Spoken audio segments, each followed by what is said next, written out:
Olá! Hoje a gente vai mergulhar num texto que é pura fonte de fascínio e, claro, de muita controvérsia há séculos, o Livro de Enoque. É uma obra que fica bem ali da fronteira entre a história antiga e o mito moderno. Pensem nessa pergunta por um instante. E se existisse essa história? A história real sobre anjos caídos, conhecimento proibido, que foi deixada de fora. É essa a ideia de uma verdade oculta, de uma narrativa alternativa sobre o bem e o mal, que torna esse livro tão, mas tão cativante. Vamos descobrir por quê. Para começar, vamos entender de onde vem tanta polêmica. O status desse livro dentro das tradições religiosas é diferente de quase tudo que a gente conhece. E é aqui que a história começa a ficar boa de verdade. Olha só que interessante. De um lado, a maioria das tradições judaico-cristãs o considera apócrifo, ou seja, um texto que não foi divinamente inspirado, que ficou de fora da lista oficial. Mas aí do outro lado, a Igreja Ortodoxa Etíope Teuarredo o aceita totalmente. Para eles, faz parte das escrituras sagradas. Só essa divisão já dá uma pista de que a história desse livro está longe de ser simples.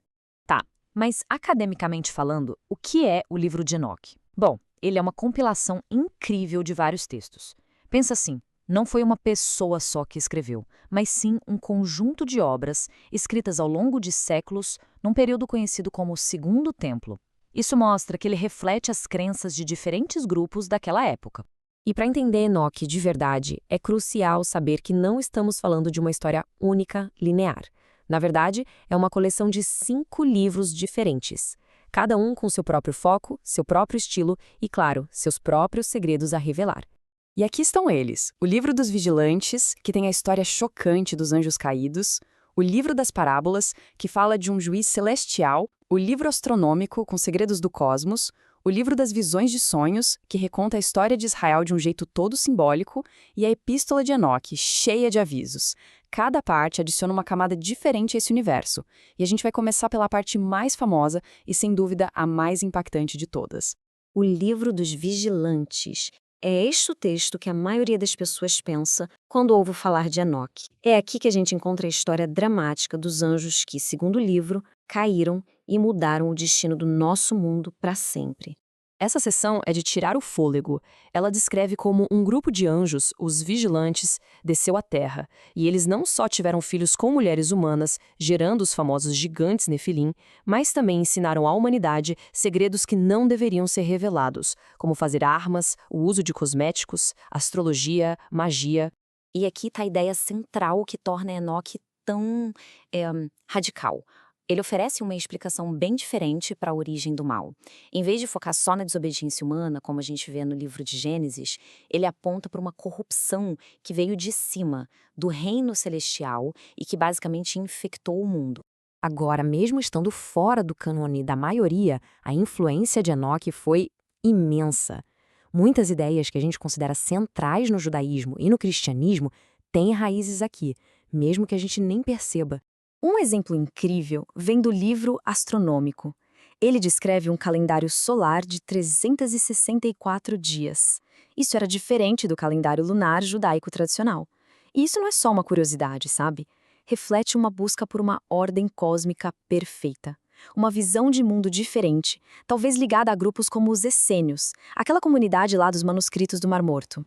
Mas uma das influências teológicas mais fortes está aqui. O livro das parábolas apresenta a figura do Filho do Homem, um juiz celestial. Esse mesmo título é usado direto por Jesus nos evangelhos do Novo Testamento. A conexão de ideias entre os textos é muito, muito clara. Mas a gente não precisa ficar só procurando paralelos e ideias. Existe uma prova definitiva, a arma fumegante, de que os primeiros escritores cristãos não só conheciam o livro de Enoque, como levavam muito a sério. E aqui está. A Epístola de Judas, que é um livro do Novo Testamento, cita palavra por palavra uma profecia do livro de Enoque. Não tem discussão, os primeiros cristãos estavam lendo e citando Enoque como se fosse uma escritura profética. Quando para os dias de hoje, o interesse por Enoque simplesmente explodiu, principalmente na internet. Só que isso também criou um abismo gigante entre o que o texto realmente é e as teorias super especulativas que surgiram em volta dele. É muito importante separar o fato da ficção. Não existe um super programa de inteligência artificial chamado IA Enoque revelando segredos, embora a IA seja sim usada para analisar manuscritos. As tais profecias sobre eclipses não têm nenhuma base acadêmica.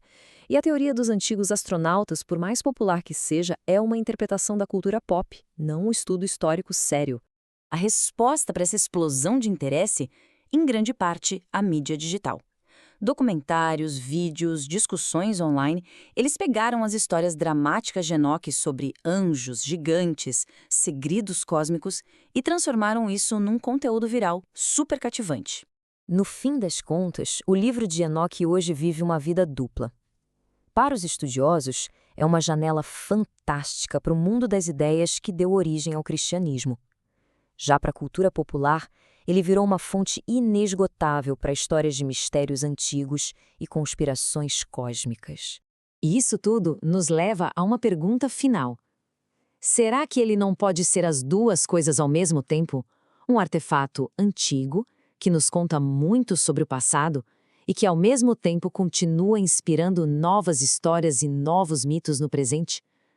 A resposta talvez esteja na forma como cada um decide ler este livro tão fascinante.